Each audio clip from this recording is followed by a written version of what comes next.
Hey yo, Marshall here, and we are back with more Vampire the Masquerade Corridors of New York. Now, we are on night 10, and I think it was 16 nights. Which means we could be done in under 4 streams, potentially. Potentially. It's not for certain, but potentially. Which means we then move on to the next one. But for now, we are going to continue on where we last left off with Amanda. Yeah, it does look no, I'm streaming. Alright, it's time to do this. Where he's back again. Well, I did not know that. But, I'm gonna let them know I'm streaming now.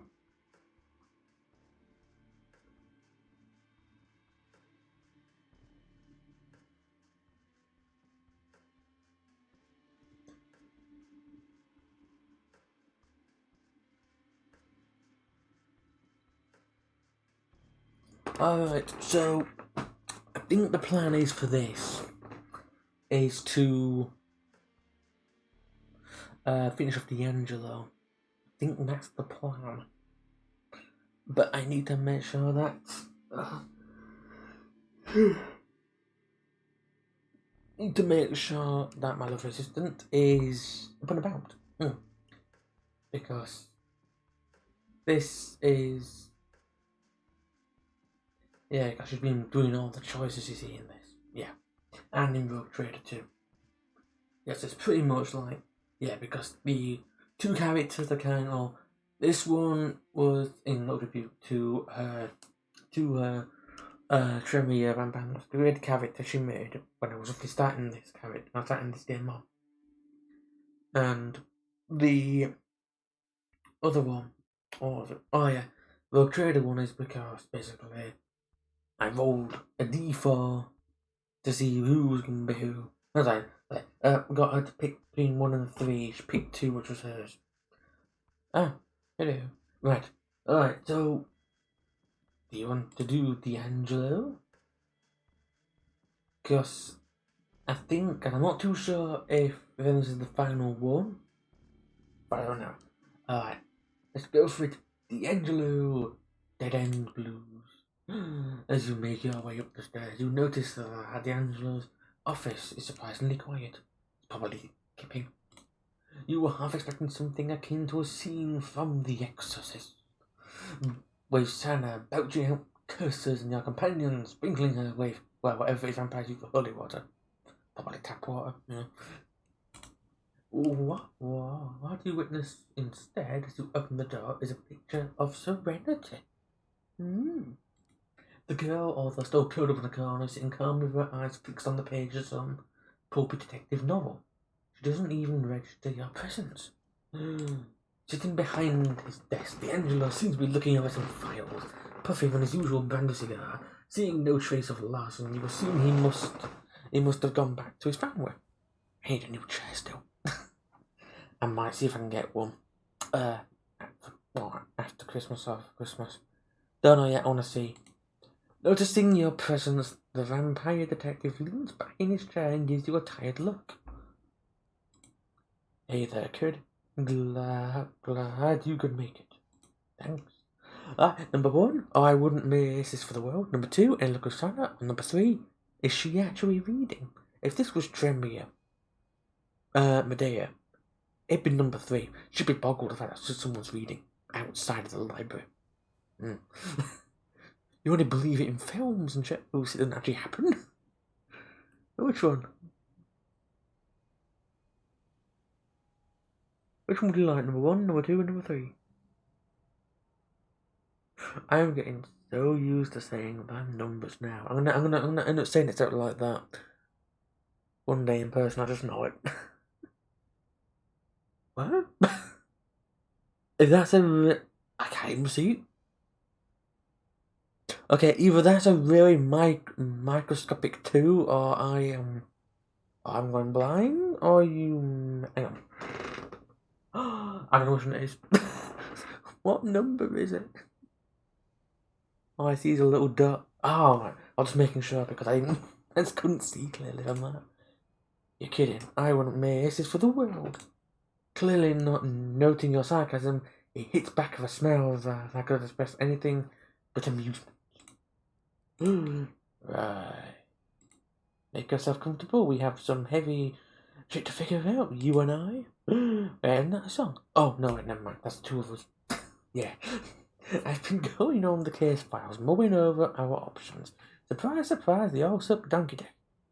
Haven't heard that expression for a very long time.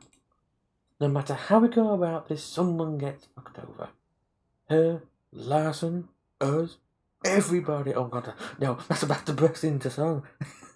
Alright, which one? Number one or number two? Number one, what options do we have? On number two, we have case files.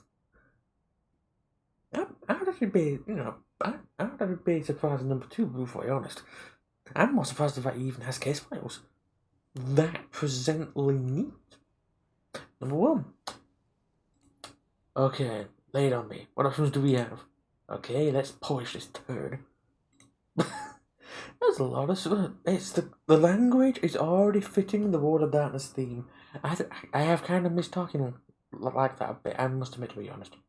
Here's how I see it. One, we grab Sana and take her to the Elysium and make a case for her to Prince Panhard.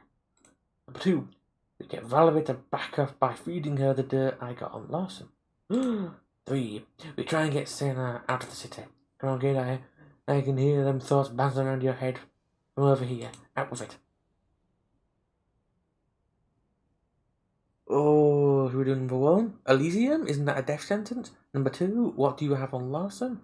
And number 3, get out of the city. And then what? So number 1, number 2, number 3.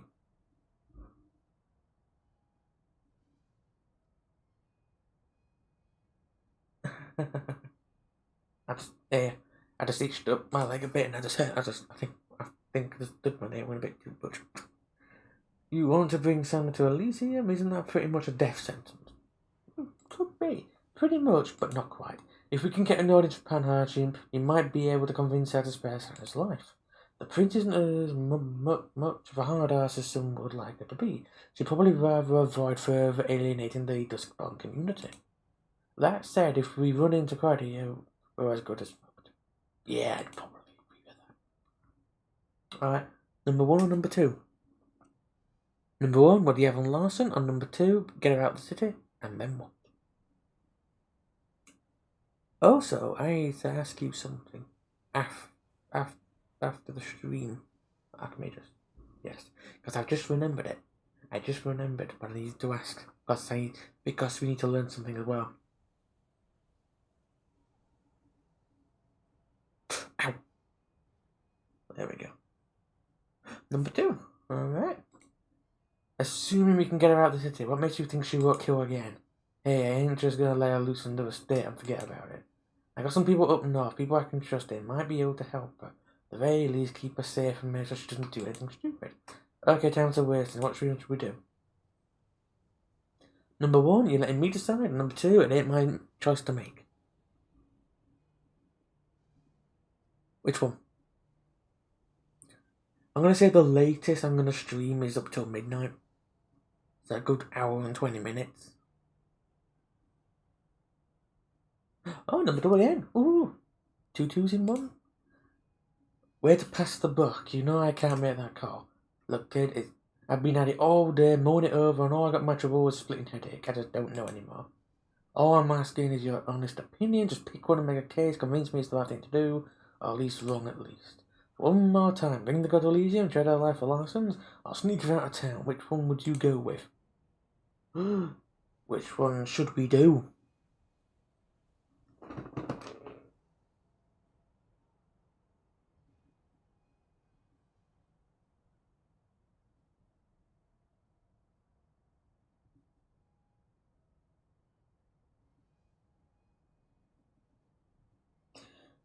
Ow. Ow.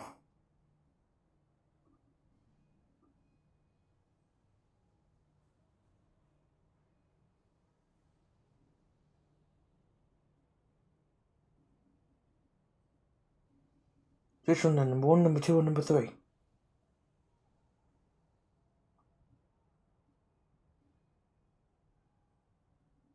Oh, number 3, we're gonna get out of the city. Let's try to get her out. Maybe we can put her on a train without anyone noticing. Maybe we can get some help once she's out of harm's way. That's a lot of maybes. What if we get caught? What if a fit comes over her on the way? Or she kills again? You're willing to look out on that? Number 1, I'd better be. Or number 2, maybe you're right. That's a big cigar he has in his hand. Oh, number 2. Yeah, maybe you're right. It's too much of a gamble. Which one? Number 1 or number 2? Number 1, Elysium, or number 2, Larson? There we go. We'll fight this race, won't we?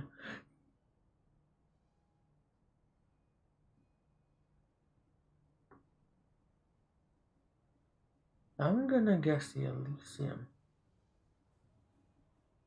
I'm gonna guess it's number 1, but I want to see your answer first. Number 1 or number 2? Oh, number 2. Oh, I was wrong. The way I see it, Larson had it coming. Let him answer for what he did. Tell his wife and kids. Look, I'll be the first to admit Larson's no saint, but let's not pretend to anyone to the wolves and make us sprout angel wings. There's always collateral damage. Number 1, it's still the lesser evil, or number 2, maybe you're right.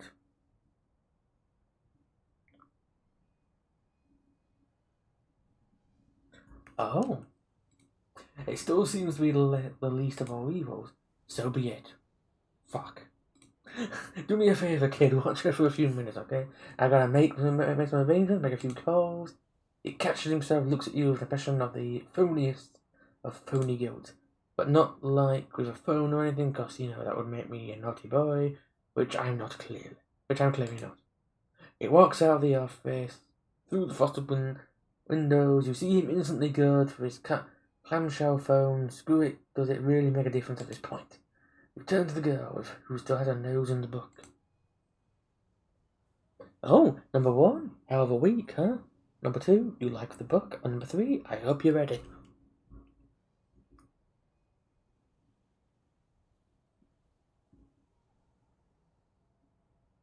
There we go. Number 2. So, is that book any good? I don't usually go for that sort of stuff. It just leaves me cold. She looks up from the book, her eyes glazed over. Oh, gosh, look like that. Cold.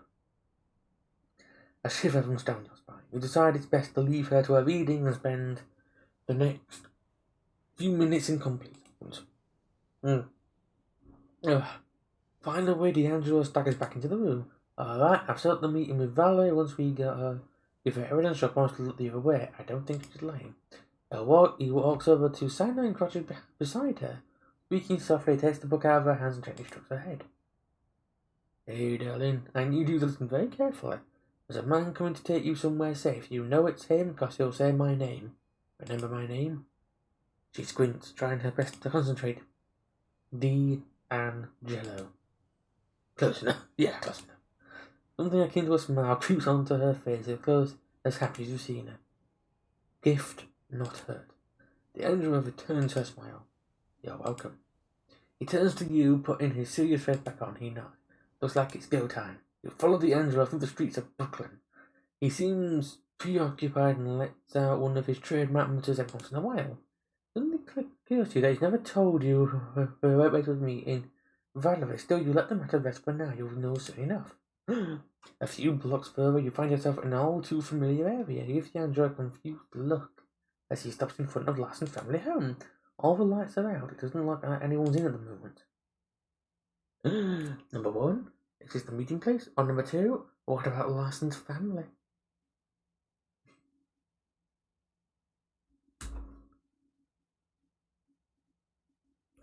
Just have a little check. I've noticed a message on my phone.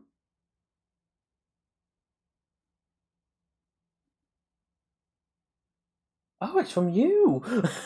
Number 1 or number 2? Just making sure. Right, I need to...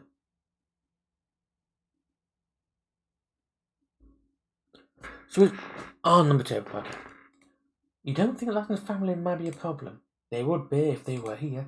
Something tells me someone might have called them a while back, something about a wife's parents being in an accident. Shitty move, but it beats the alternative. If I were to guess, Latin probably just dropped them off at the airport. She'll be back shortly. Come on, let's get inside. Standing on the porch, you scan the area, trying to look as casual as possible. In the middle of the night, you're trying to look casual. Predator. While D'Angelo takes his time picking the lock. A few minutes later, you're on, making your way up the stairs and leading to Larson's office.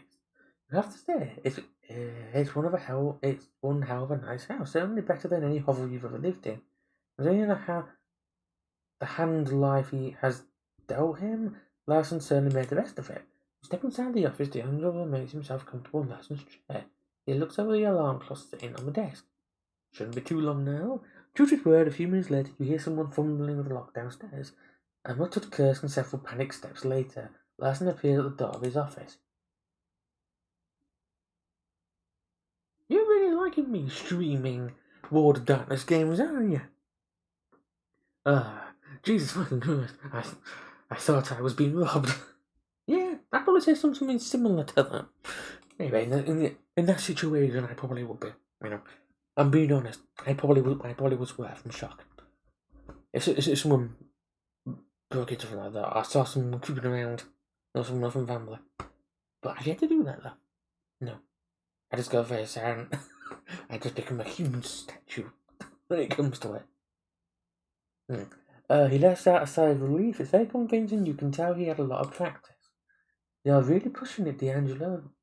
There better be a good reason for this. Number 1, there is. Number 2, time to pay the piper. Or number 3, actually, we're here to rob you. Which one? Number 1, number 2, number 3.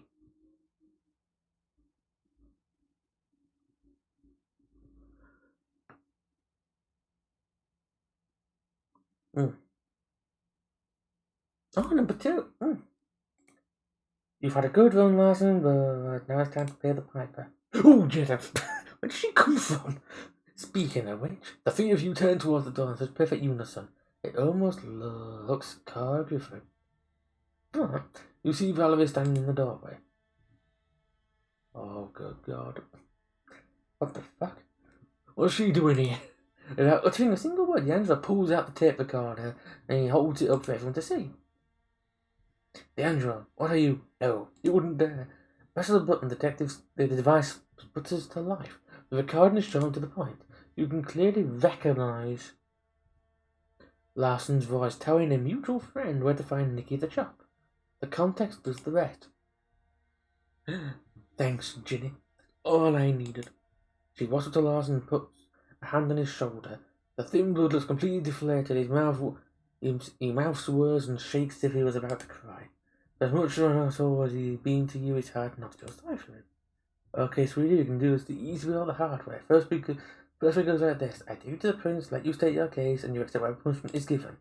Or we can get it over with here and now and leave a nasty stain for your wife to clean up. Wow.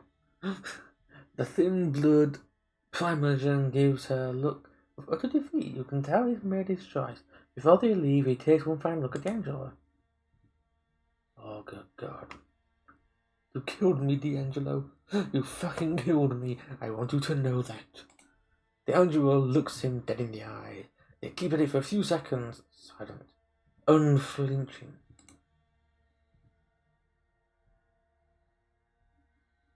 Number 1, sorry, there was no other way. Number 2, you had it coming. Or number 3, ask the prince for mercy. That was a fast 3. Alright, number 3 is beg the prince for mercy. Who knows, maybe she'll listen. Oh, I will, and she'll listen, and then she'll have me killed because it's the most practical thing to do. I've played this game long enough. I might be a coward, but I'm not fucking stupid. I think that's enough drama for one night. Let's go. Yes. Go on. It's not Emmerdale. Go on. On our way out, because D'Angelo's like, no, it tells you all you need to know. He gets the end of the deal. Ah, Santa should be safe, at least for the time being. Once they're gone, D'Angelo gets up from the chair he picks. Didn't you at one point? Or is that EastEnders? It'd be on the knee, whatever it was. I do know you did, or you did watch it. I'm not too sure how long ago that was. But okay. He picks a framed family photo from the desk and says that it's Simon. Finally puts it back and nods to you. Time to head back. Ah. Slowly, clumsily, you make your way back to the green terminal. Yeah, I've never watched any of them. I used to watch the intro to Coronation Street, but that's because every time it appeared, my dog's late brother, a French Mastiff, he used to bark at the pigeons in the opening and the cat. And that was always worth being there for, because his bark used to shake the room. That was how powerful a bark he had. No words are spoken, no bad jokes made, no monologues muttered, and no smile exchanged. There's only silence and vacant stares. As you head up the stairs to D'Angelo's office, you can feel the tension rising. You can tell the mouldy sleuth has reached a breaking point. He walks into his office and leans against his cluttered desk. You figure now is a good time to break the silence. I didn't watch any of them. I think the only dramas I ever watched is pretty much the Korean ones. That's it. I might re-watch Blood, because that was actually a really good Korean drama. It's the only one to genuinely make my eyes water on a certain scene really late into the show. Oh yeah, sure, I still have that to watch. I need to re-find that actually. I did have it saved on my list, I think, on Netflix. I need to check. Look, I know tonight's been rough, but you can't let it get to you. The moment you finish your sentence, D'Angelo leans over and scoops all the stuff off his desk. Oh, hello? What's going on here? Notepad, bits of paper, and what else like cheap imitation of an antique lamp all comes crashing to the floor. It doesn't stop there, as he grabs the heavy file cabinet and knocks it over. Slowly but surely, once the quiet office turns into a heap of crumpled paper and furniture. The tension lasts for a mere second, but as you stand there watching, it feels like forever. Finally, D'Angelo stops, looks at the ceiling. It's hard to tell if he's had enough or simply run out of stuff to throw around. As he stands there, slowly regaining composure, one of the objects scattered among the floor catches your eye. I don't want to hug him. He's mouldy. You can hug him. I don't mind. I'll watch you hug the mouldy sleuth. I'll let you do that. It's a small paperback novel. The same you saw Santa reading early tonight must have landed there while D'Angelo was still giving the room a royal thrashing. True. That's true. Oh, you picked it up in huge letters, the title on the covered spells. The Longest Night and Other Stories.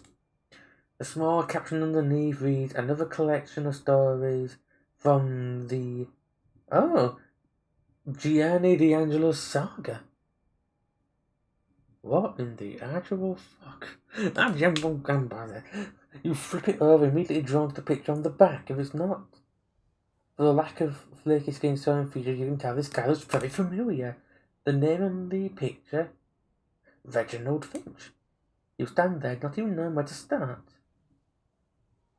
Even in his current state, D'Angelo, whatever his name is, remains one step ahead of you.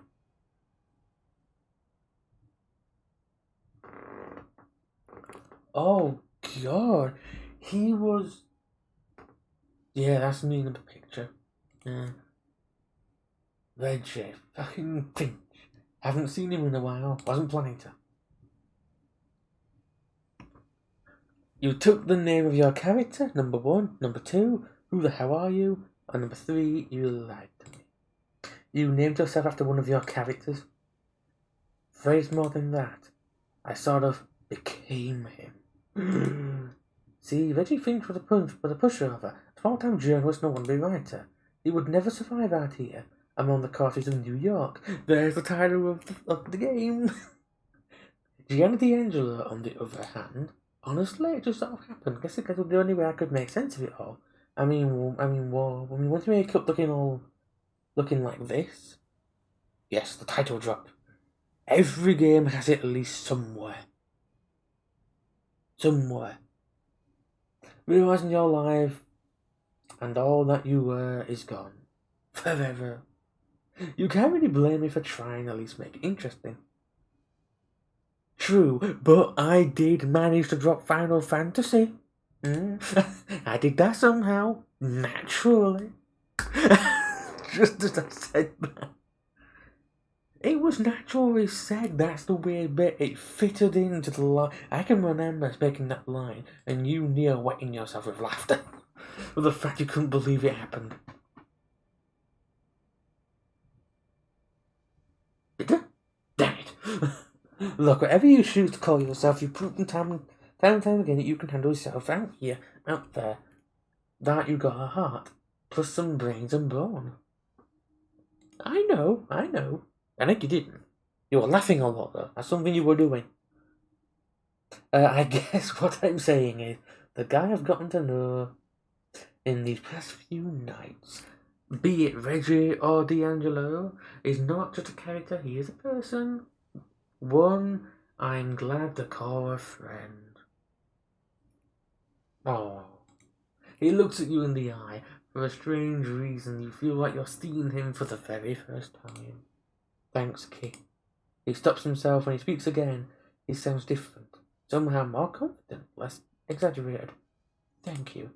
Tell you what, how about you take the rest of the night off? I need some time to get my shit in order. Starting with his office. Some dumbass home has made one hell of a mess of it. That's true. You smile and nod. He nods back. I'll be seeing you. And so you leave him to his stars. Not knowing to be sure, but you have a feeling. He's gonna be alright. And, wow. The achievement name, By My Lovely, is what you get as an achievement for finishing D'Angelo's. The hunger calls you. What's it called?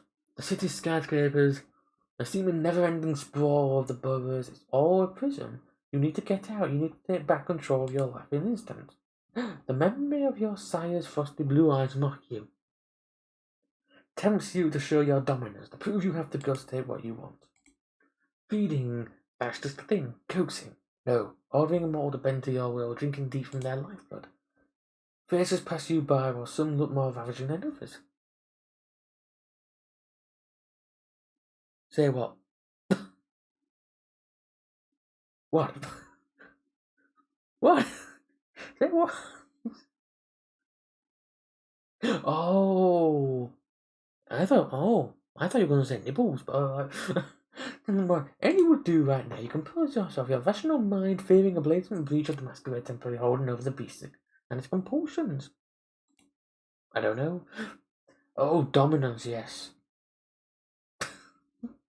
I need to check through her character sheet sometime, ago. Calming yourself is a small victory in and of itself. This semblance of command will have to do for now, but it won't last. You need to quench your hunger before it overtakes you and makes you lose control and nibble a nearby person. Oh no, we have to rest. Next night.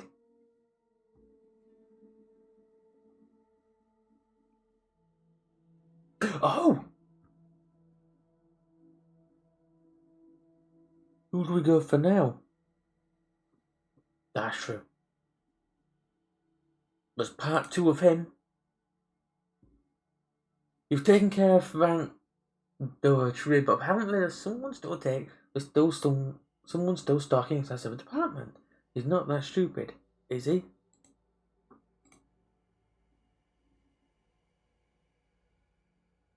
Alright, we'll go for him. Faith and Myth, part 1. You haven't been to a church since you became a vampire, or kindred, as the enthusiasm goes. You've had to focus on concrete, practical things like survival and feeding. You've learned the essentials of a vampire experience, but you don't really have a clear idea what it all means. The cathedral center. Hey, that's my wallpaper background is on my desktop. The New York landmark. You've been inside once before when you were much younger. You marveled at its Gothic facade. Looking at it now across the street, it feels ominous. The prospect of an ominous invitation to a secret meeting is worrying one. The venue is well chosen. It's hard to believe a van attacking a place like this with eyes everywhere. Okay. Enter the cathedral discreetly. You'll quickly learn this essential skill for vampire. How to move without anyone noticing you. The full force of the cathedral's architecture hits you as a walk between the pews. If the architect meant to create the feeling of being small in the face of God's glory, mission accomplished. Based on the note, you assume whoever you're meeting is somewhere in the front. As you step closer, the hierarchy feels as something is dragging at your feet. As if the stone beneath you resists your movement. Number 1, religion is a superstition. And number 2, vampires are satanic creatures. On number 3, does God still listen to you?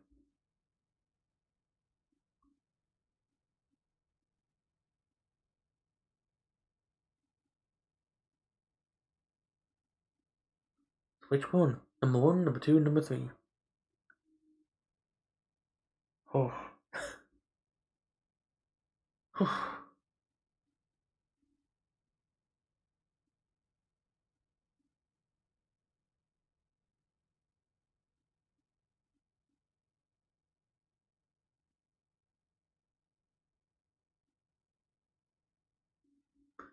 Which one? Number 1, number 2, number 3.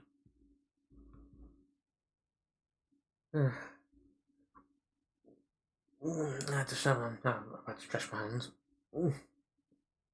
They hurt. So which one then? Number 1, number 2, number 3.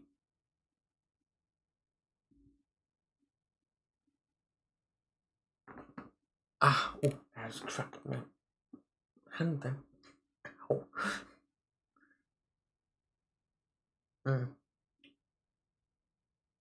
So which one? Which one would you like to do then? Oh, through this sound, making sure. A little blind now, not too sure which one I'm clicking. Ah, a few more. Just making sure you're still there. It's been a long time since you've played. I wonder why I forgot to actually listen to creatures like you. Fatalistic how where you take a step and another. You're not sure if your God is present in this cathedral. Ah, right. But perhaps it doesn't matter what you feel, you're real enough. There's an old man sitting in the front. You see only the back of his head, bowed down in silent prayer. Your footsteps go on the floor, he turns to look at you. You cannot take your eyes off him. He's tall, dignified, white hair, balding, few strands escape from the sides. He's wearing glasses and simple clavic clothing. His eyes are warm and pale, too kind for someone like you. Something is wrong. You feel heavy. Your giant hand is pressing on you. The skin on your face is burning.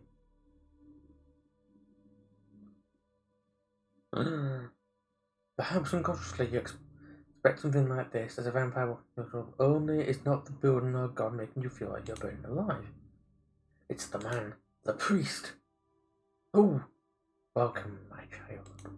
The priest's tone is kind, but the rising panic inside is telling you that kind is not the likes of you. Oh.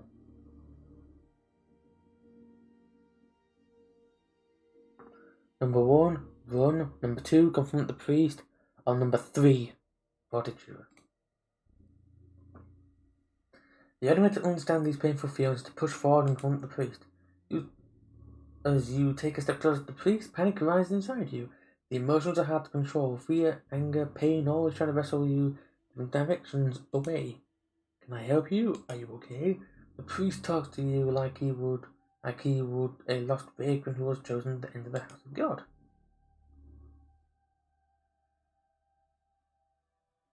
Number 1, how are you doing this? Number 2, please, it hurts. Oh, number 1, how are you doing this? I'm afraid I don't understand. It's simply too much. You mustn't think coherently. In reply, you don't sound like a vampire and undead being made powerful. Powerful by immortal blood, you are just another sad, confused, lost soul. You turn around and stagger away, only feeling like yourself when you're back outside. You stand on the sidewalk, confused and scared. No enemy seems to be attacking you. The priest didn't follow you. The night air is wet with the smells of the city, the same as every night.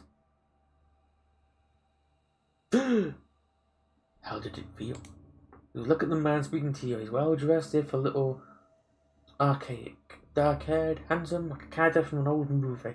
He smiles as if he knows something you don't. You glance around. There is people on the street. You don't appear to be in immediate danger. Oh, Benoit. Oh, Benoit. Something like that. Yeah, Benoit. Number 3. Why does it hurt so much? That's the question I wanted to ask you about. Let me introduce myself. My name is Benoit Sigel. Oh, Benoit. Right. My name is Benoit Sigel. We share many things in common, even if you don't know me. Benoit offers his hand to you. I want to be polite and say number 1, but I'm not too sure. Number 2 also sounds sensible because he'd make us walk in there and get burned. Oh, I didn't know that. Benoit's handshake is firm and dry. He looks at you intently, as if trying to find something in your eyes. Would you mind sitting with me for a moment? Benoit points to a park bench nearby, in darkness because of a broken street light. Wary, you start to follow him. Only an enemy totally unconcerned with masquerade would attack him. Benoit sits down and you follow suit. For a moment, you both contemplate the cathedral in silence. I know how it feels, what you just felt. I had experienced it myself, many times. For a moment, you consider how to respond. It's clear Benoit sent an invitation to come here at Orchestra's low setup. Number 3 sounds like you sometimes. Which one? Number 1? Why did you invite me? Number 2, did you try and get me killed? Or number... Yeah, I thought so. I kind of feel it. I'm thinking... of hitting you in the face. I have a reason not to. You'll have to decide that for yourself. Let's talk about it and see if you still feel violent. I'll let you take a punch at me. I might not say that. Okay, remember, I wanted you to meet Father Anthony. I'll see him, experience him. Did you wonder why it felt like that? Number 1, it was the priest. Number 2, it's supernatural powers. On number 3, does it matter? Oh. At first I thought it was because I was in a church, but then I realised it came from him, the priest. I think you're right, it does come from him. It's his faith that makes you feel like that. He's safe in his belief while you are one of the damned. Do you ever wonder what the role of a vampire in God's creation? You stop to think. Of course you wondered what it's all about, whether it's God or nature. You don't really know what being a vampire means. That's the trouble with a masquerade. A human faced with human problems can go online and find something that helps. You can't. A masquerade means everything there is to know about your condition is secret, hidden away. You're left relying on the unreliable opinions of people like Benoit.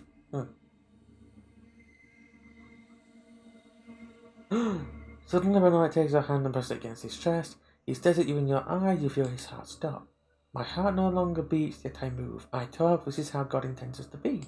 Number 1, there is an actual explanation. Number 2, no, can't be. Or number 3, let me go.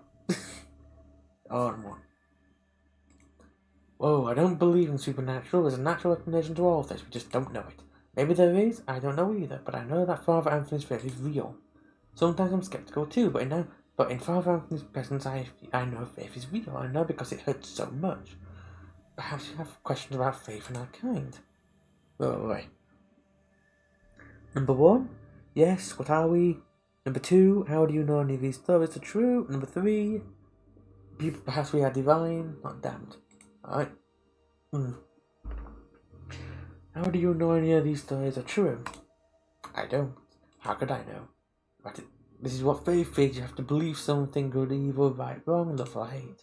I believe we are damned. I also believe there are always hope, grace. Father Anthony's faith shows me the way.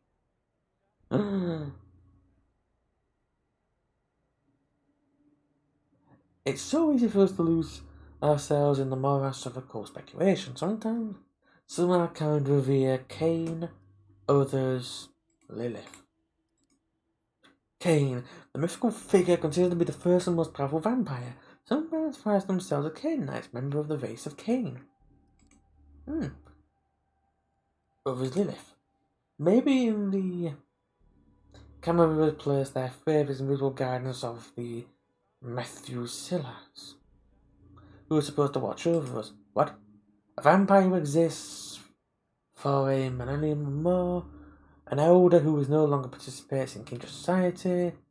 Okay, Methuselahs are rumoured to hail from the 4th and 5th generations. I wondered about that actually. Yeah, I wonder how much of this really matters when compared to the characters of a good man.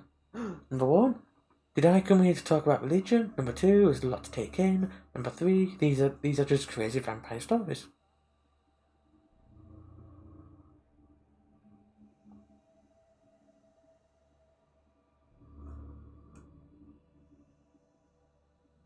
I'm not too sure. I'm not too sure on that one. Because the newest generation is 16th. Medea, I think, is a 12th generation. So that's anywhere between 10 to 50 years. True, you're an elder, but that might not be the same as a Methuselah. I think we're younger than they are, but still quite old. I think we're roughly 200 years old in Bloodlines 2, I think. Roughly that much. I think it's in the hundreds, I know that one. It's in the hundreds, but not the thousands. I think it's 200. And you just wake up. Which kind of takes away from the fun, because originally I think it was meant to be like, you start as a human, then you get bitten, and then you do the embraced life. Unfortunately.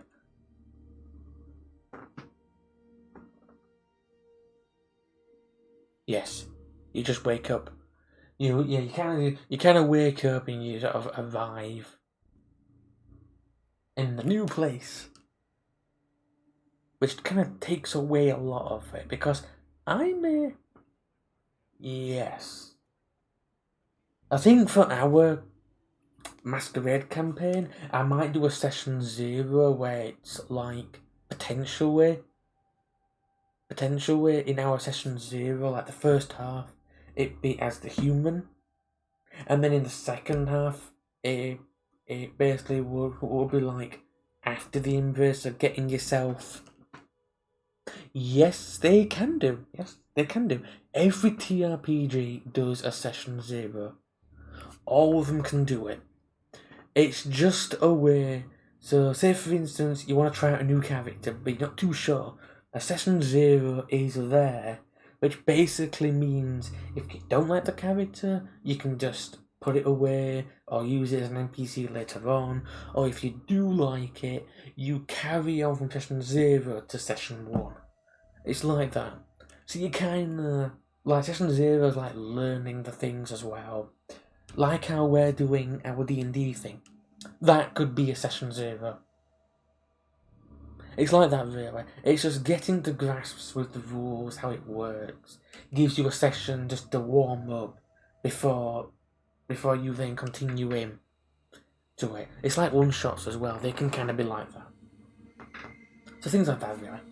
Okay, so which number? Number 1, did I come and get... Oh, I think you already answered. Said number 2.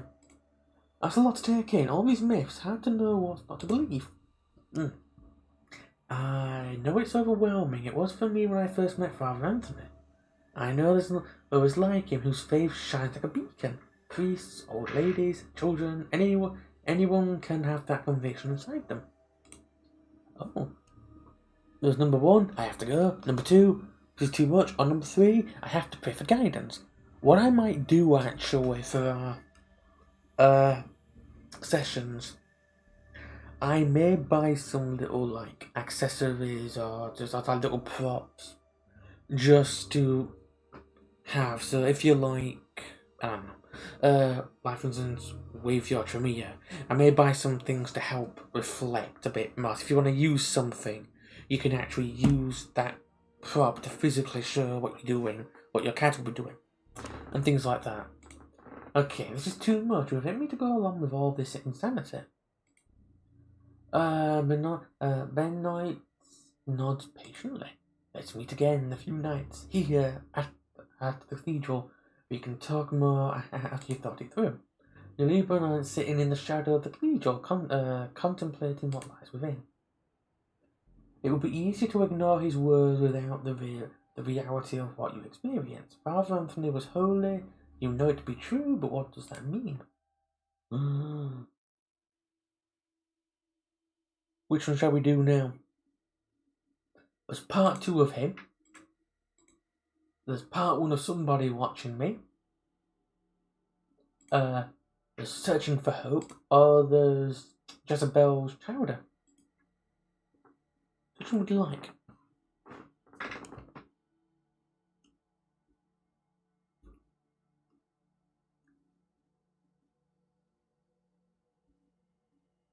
But yes. So, if you like the sound of that Session Zero idea, I'll happily think of something up and things. Would also mean I'd have to learn the area as well. Which I wouldn't mind going to some of them places sometime. But only when it's, a bit calmer. Calmer there.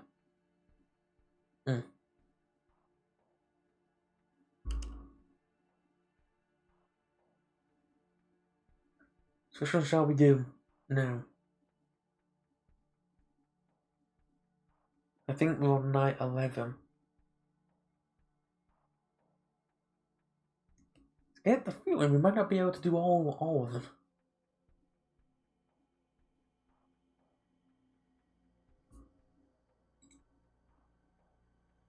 I want to take a guess you mean her.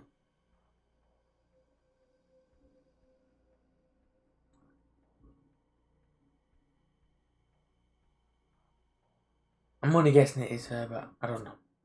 Hang on. Oh, Tamika. Alright.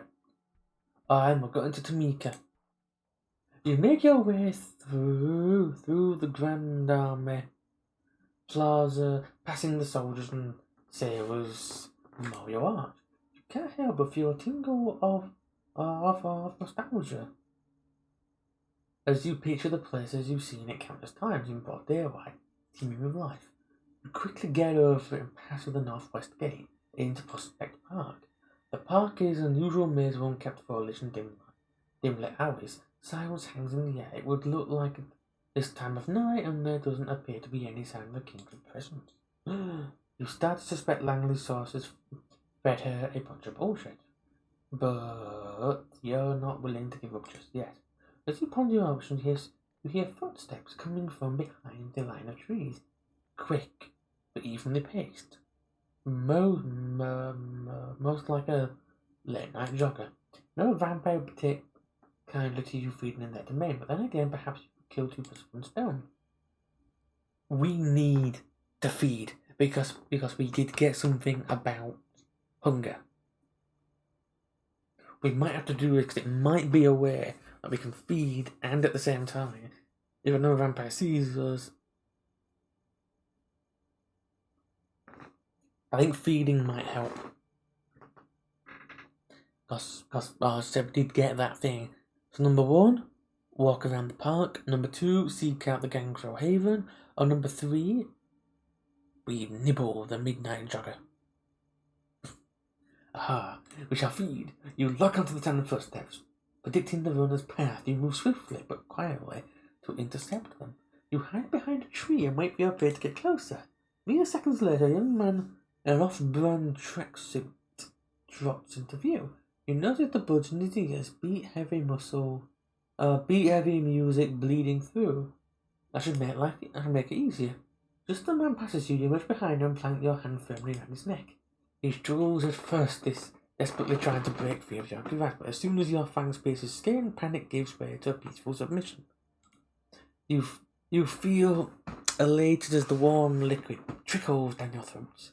The fresh wet air washes over your senses, sending an orgasmic shiver along your spine.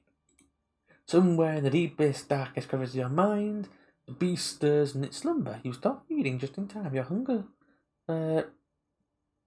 satiated, the beast falls asleep. You sit the dazed victim onto the nearby bench. As the world comes back to focus, you only realize there's something not right. In a split second, the air by the side of your head swirls like a vortex. Driven by sheer instincts, you lean back just as 5 finger-shaped razors cut through the darkness, missing your face by an inch. A clawed shadow jumps back a few paces, preparing to correct its mistake. You catch a glimpse of the assailant. Looks pretty animalistic, all right, but he's not the only one you're looking for starters. It's a he. Just as he's about to lunge at you, a snarl resonates from the bushes nearby, stopping your foot in their tracks. Out of the shadows emerges a young woman. Baring her teeth ever so slightly, she walks over calmly, her eyes fixed on your assailant. Her presence is enough to make him reconsider attacking you, but not to withdraw completely. He glances up to her, puffing up his chest. Stay out of this, Tam. I smelled of us. Tam, how about that? She raises an eyebrow but remains silent. Her compatriot turns back towards you.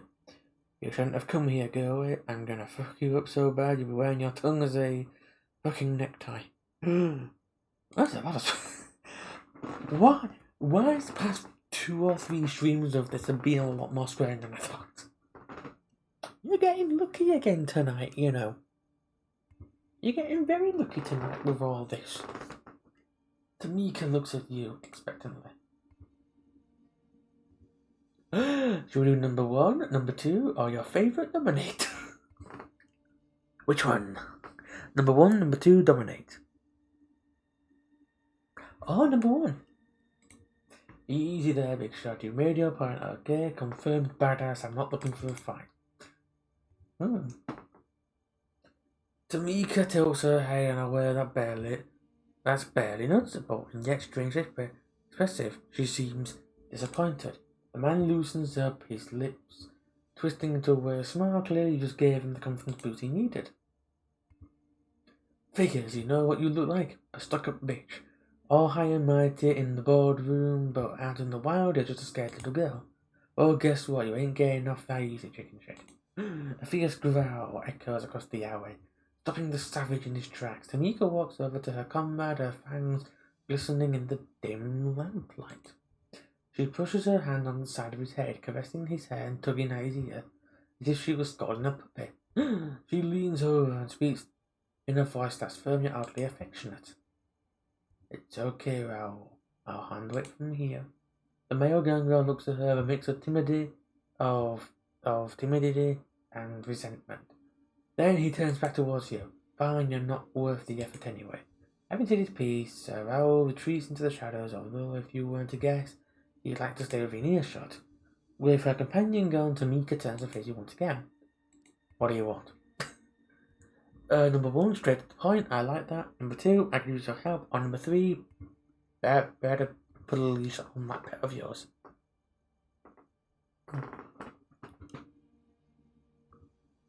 Oh, I did not know that.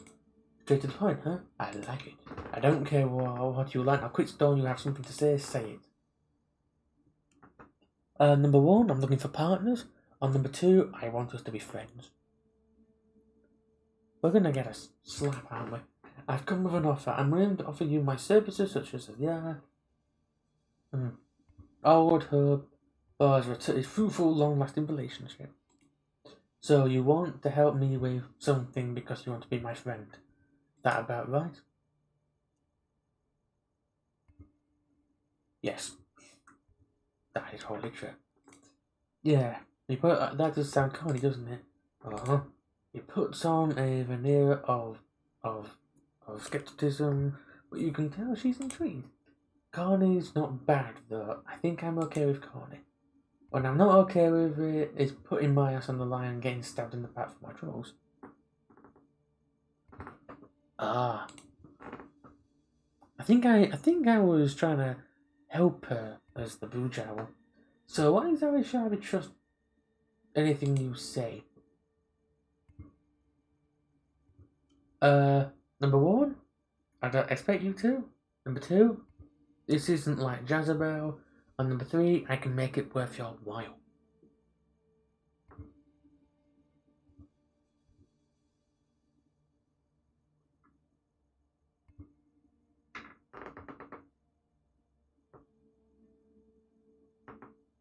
I don't expect you to, not yet anyway. Good, because my trust is earned, not given.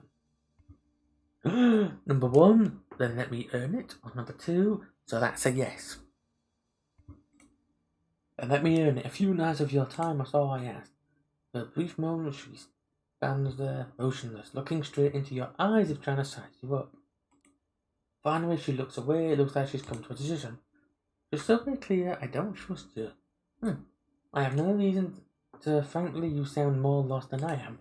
Still, there's something about you. You look like you should reek of bullshit, but somehow you don't.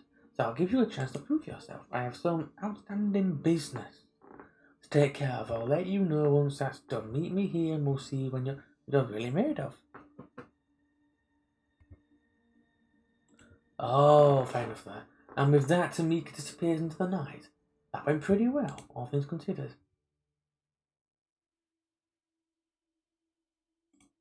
Time to rest again. Ah. Should we go with another Tamika, or shall we go with Faith and Myth Part 2? Or do you want to go with the Sophie apartment one? Alright, Tamika it is. Come here, Tamika.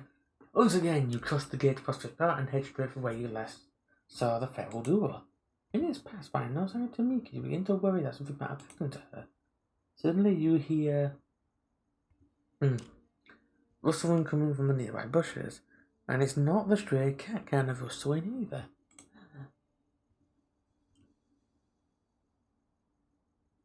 Alright, so, number one? Hey, you in the bushes, you know I can hear you, right? The rustling stops, and only for a second, suddenly the bushes part and Raoul walks out, desperately trying to look more confident. Yeah, it's only because I wanted you to. Listen, I want to have a word before Tam gets here. She seems to like you for a strange reason, but when I see it, you're a nuisance at best. At worst, you're a threat. Number one, you don't like me. Got it. Number two, you'll warm up to me. Or number three is the point of this speech. Just give it some time, you'll warm up to me. The whole suave arsehole routine might work on your dipshit Cammy friend, but I'm not impressed. Tamika is my sister, and ever since the word that counts. Anything happens to her, and I find even remotely your fault, I'm coming after you. Is that clear? I know what you're gonna pick. And you know, I know, you know. Oh, I am actually surprised. I did not know you were that one. Tamika seems pretty capable. Don't think she'll need you babysitting her. Oh, she's plenty capable. Given the opportunity, she'll whip your guts out if you cross her. What I'm saying is, if anything happens to Tamika, I'm holding you accountable. All of a sudden, the sound of footsteps reaches your ears. It's just as faint enough to be ostentatious, but still loud enough to hear. You can tell that whoever's approaching wants to make their presence known. Both you and Raoul turn just in time to see Tamika emerge from behind the old sycamore tree.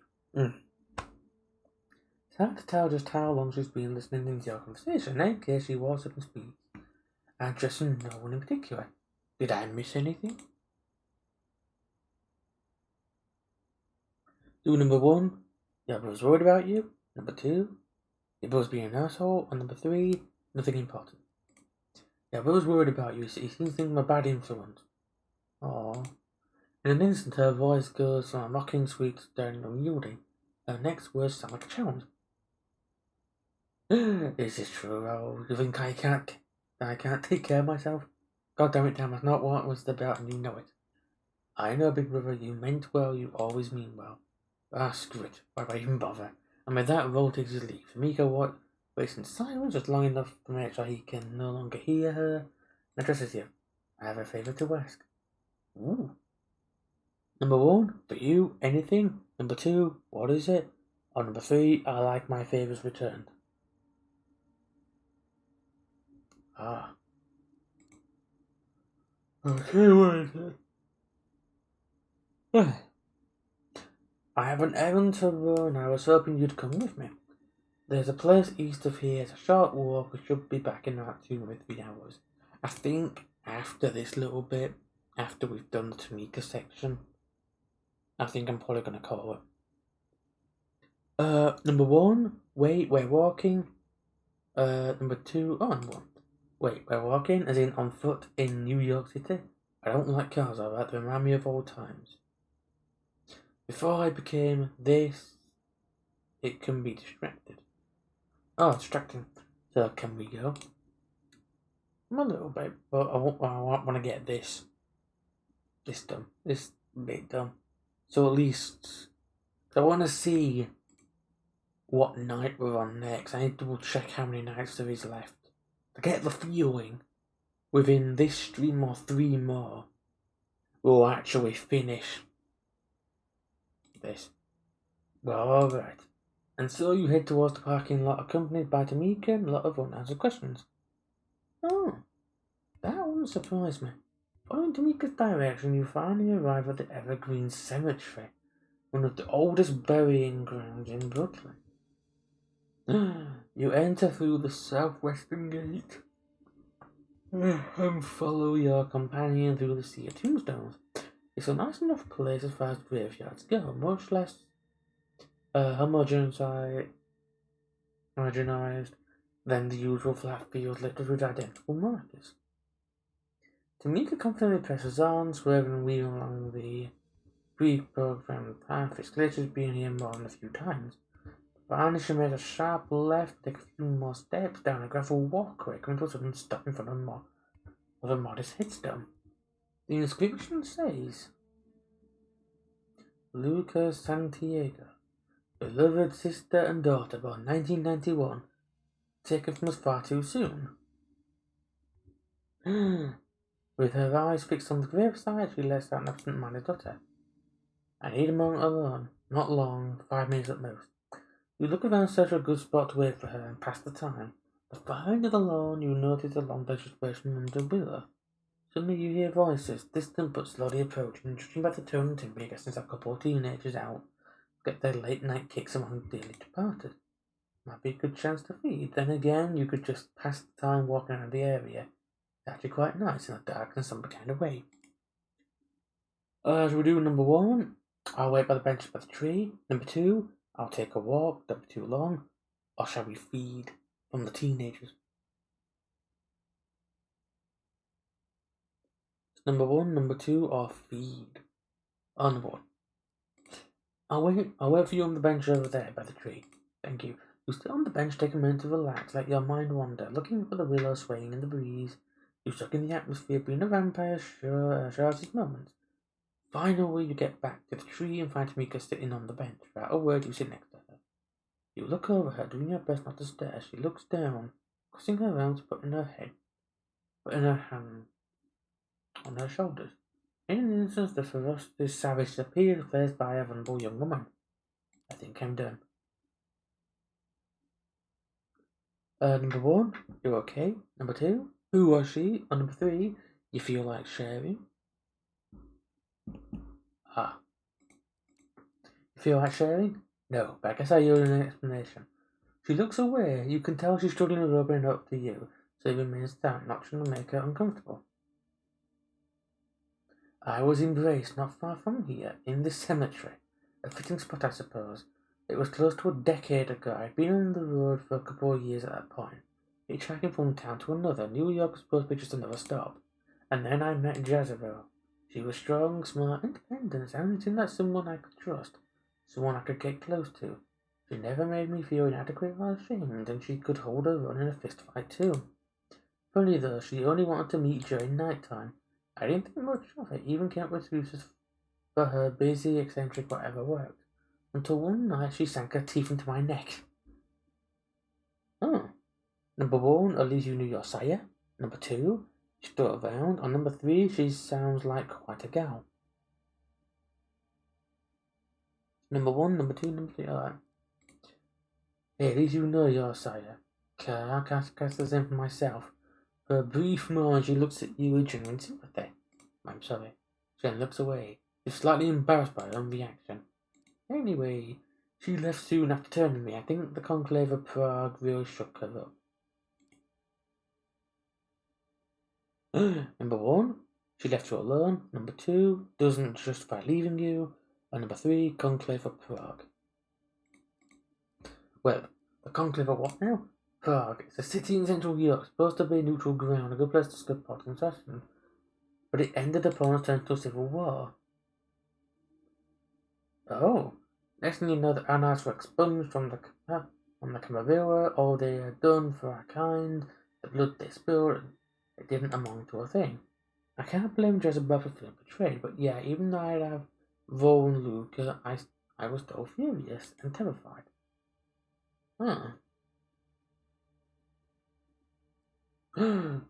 Luca died a few years ago. Operation Lights Out, they called it. It was a coordinated assault by the Second Inquisition, a genocide by any other name.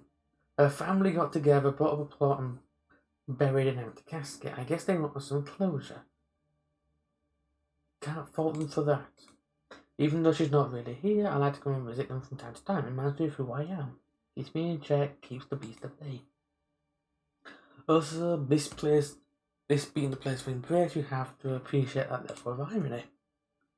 She shrinks up and looks at you as if something just occurred to her. Sorry, I didn't know it came over me. 1 minute I'm all grunts and stares, the next I'm giving you my biography. I guess I'm just tired of being scared. Alone. Number 1, you don't have to feel alone. On number 2, you're looking for a place to belong. Ow. Looking for a place to belong? In all the wrong place, it seems. At this point, I'm just looking for something to believe in, someone I can give a damn about. Number 1, you have me. Number 2, the Camarilla has merits. Number 3, the Anarchs cherish freedom. And number 4, you have Raoul. Hit number 1, number 2, number 3, number 4. Oh, number 4, okay. You always have Raoul. She smiles sadly. Will I? Don't get me wrong, both my brother, a bond between us not even broken. But he's got ideas and ambitions of his own. He won't always be there to watch my back. I can't expect that of him. You open your mouth before you make a sound to meek emotion that you to keep quiet. She lifts her head and sniffs the air. Her ears perk up and her eyes widen. Suddenly she pushes you with all her strength, sending you off the bench. Before you hit the ground, an immense shape flies into view and smashes down the bench. Splintering into... With the blood surging through your veins, you pounce onto your feet. You look at the mass of firm muscles that just need to pulverize you. The creature rears its head, gives you a deranged stare. Then it turns to Tamika. She seems utterly terrified, frozen in place, as if she's literally just saw a ghost. You notice the creature shift its weight and prepare to pounce. Number 1, get the creature's attention. Number 2, yell to warn Tamika. Or shall we use our fortitude, discipline, to shield Tamika? So which one? Number 1, number 2, number 3? I just cracked my own little finger as I moved it. Ow. So which one then? Number 1, number 2, or fortitude?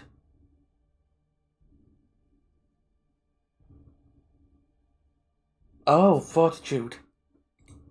Feel your blood strength from a human resistance, you jumping from the beast's end, breaking the force of its attack. Still, the sheer weight of the creature slams you onto the ground. One of your supernatural endurance, appearance like your spine would have turned to powder. Suddenly the beast lets out a pained roar. In a flash of conscience, you see Tamika hunched up at the monster's shadow as her claws plunged into its eye sockets. Flying like a fish out of a monster, finally manages to shake off the feral vampire off his back. The creature would turn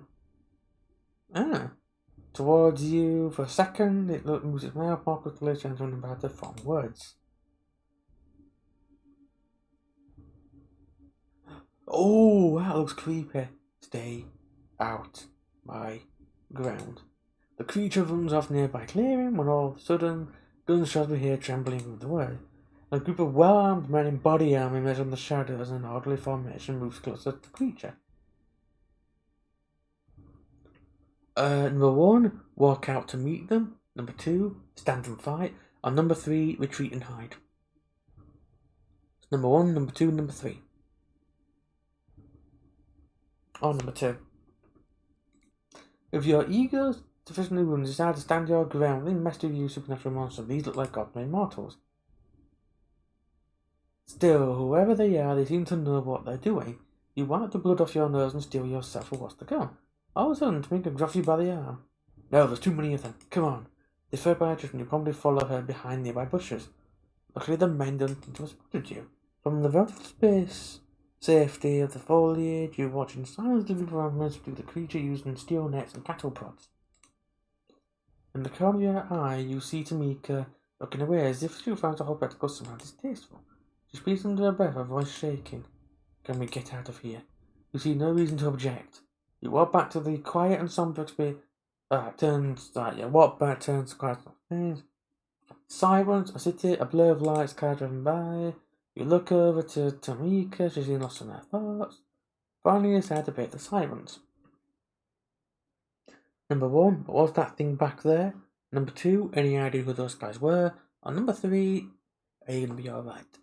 Number 1, number 2, number 3. Oh, number 3. Are you gonna be alright? That thing back there nearly spooked you. I don't know. She catched herself and quickly down to hide her vulnerability. Yeah, I think so. It's just I've always heard stories about the scarred one. I never thought I'd actually run into him. Number 1, what is he? The bogeyman? Or number 2, the scarred one? The scarred one? That's the only name he's known by. He's a curious...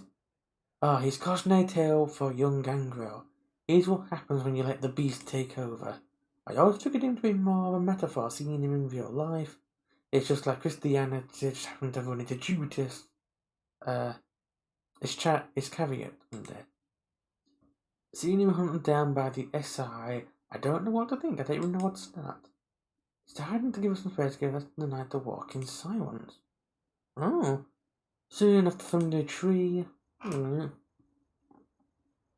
Stop by the entrance near Tamika's haven. She keeps walking. She's just a few places to turn back to you. I'm sorry, thank you for coming with me. I have a lot of shit to figure out. Once I'm done, I'll let you know. And with that, she disappears among the trees, seeing no point sticking around. You take your leave. The hunger calls you. But we've already eaten recently. The city cycle is almost like a near-end sport of the boroughs. Sort of prison. You need to get out, you need to take back. The memories of your sire, frosty blue eyes mock you. Hang on. We've seen all this. Yeah, we've read all this before.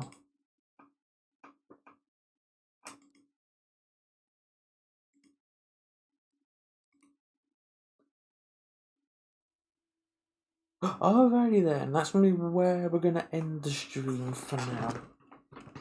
We did quite a bit, and my voice is starting to, my vocal cords are starting to hurt a bit. Yeah. Quite painful. So, we've done quite a lot. In fact, what we're gonna do, we're gonna check to see what night we actually are on. 12. Night 12. I'm going to see how many nights there actually are, which is why I'm going to use my phone for this one. I'm going to check how many nights there are, so at least I'm aware.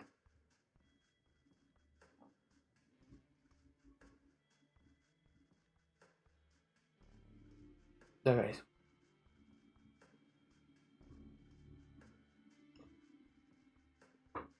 How many nights?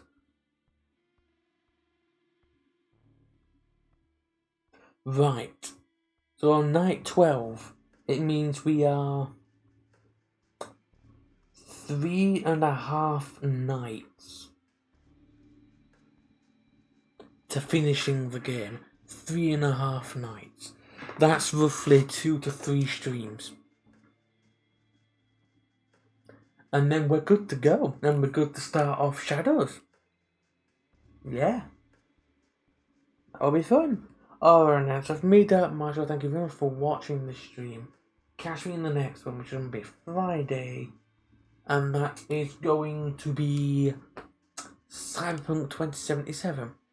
Where we're going to help Judy more in trying to locate everyone. Alright then, folks. Catch me in the next stream on Friday, y'all. And also, Monday stream isn't gonna be no stream on Monday because it's Christmas Day. I wanna have a little rest. Things on that day. But it will mean I will be bringing the Rogue Trader stream that was to be on Monday onto Wednesday. And then I'll do this game, Masquerade the Cars of New York, on the Friday. So that's next week. And to make sure I do 3 streams, I might try and I'll do that for the time being. Then next time I stream, yeah, so that's this week. Cyberpunk 2077 on Friday. Next week, Monday is a day off. It's Christmas Day. Wednesday, Rogue Trader. Friday, Carters of New York. Something like that. So that means when I do a Cyberpunk stream, I might do it for longer on the Friday, or I might do it longer on the Friday after next week. But I don't know yet. We're gonna see. Alright, folks. So catch me on Friday, where we're gonna get to do more solo Kuro in Cyberpunk 2077.